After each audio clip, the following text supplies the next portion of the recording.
Trekking, ये नाम सुनते ही आप लोग जंगल और पहाड़ों के बारे में सोच रहे होंगे, और सोचे भी कैसे ना, क्योंकि अक्सर लोग इन्हीं जगहों पे ट्रैकिंग के लिए जाते हैं। लेकिन क्या आप सबको पता है, इसी ट्रैकिंग की वजह से साल में हजारों लोग गायब हो जाते हैं और किसी को पता भी नहीं चलता।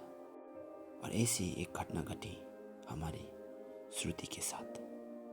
श्रुति दार्जिलिंग से बिलोंग करती थी और उसे ट्रैकिंग का बहुत ही शौक था।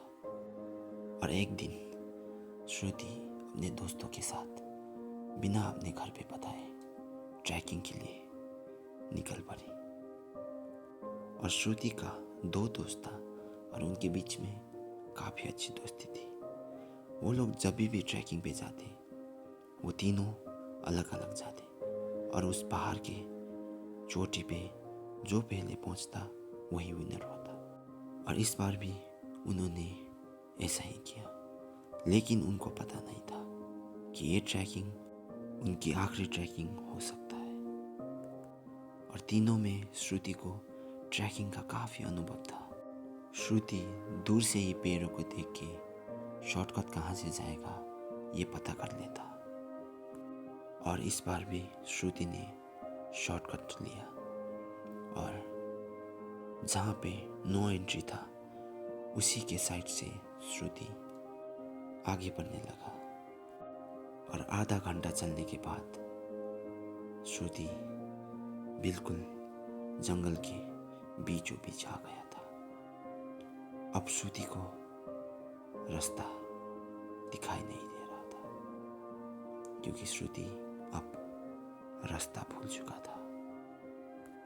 अब श्रुति को डर लगने लगा था। उसकी सेलफोन की नेटवर्क भी अब बंद हो चुका था। अब श्रुति को अपने घर का याद आ रहा था, लेकिन श्रुति ने अपना हिम्मत नहीं हारा। वो चलता रहा।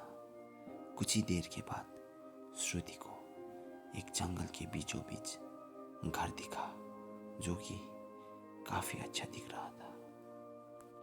अब श्रुति का खुशी का कोई ठिकाना नहीं था, लेकिन श्रुति को ये नहीं पता था ये खुशी कुछ ही पलों के लिए है।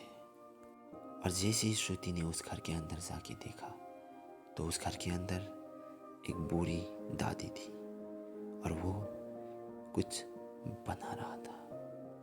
और जैसे ही उस बूढ़ी औरत ने श्रुति को देखा, उसने सीधे श्रुति को अंदर बुला लिया। श्रुति जंगल में कई घंटों चलने के बाद काफ़ी थक चुकी थी और वो बिना कुछ सोचे अंदर चली गई। तो गाइस, ये ट्रैकिंग हॉरर स्टोरी काफ़ी लंबा हो रहा था, इसलिए मैंने सिर्फ इसे आधा बताया है। इसके पार्ट 2 भी मैं जल्दी लेकर आऊँगा। तब तक आप मेरे चैनल को सब्सक्राइब कीजिए और साथ में बेल आइकन दबाना मत भूलिएगा। मिलते हैं ट्रैकिंग हॉरर स्टोरी पार्ट 2 पे।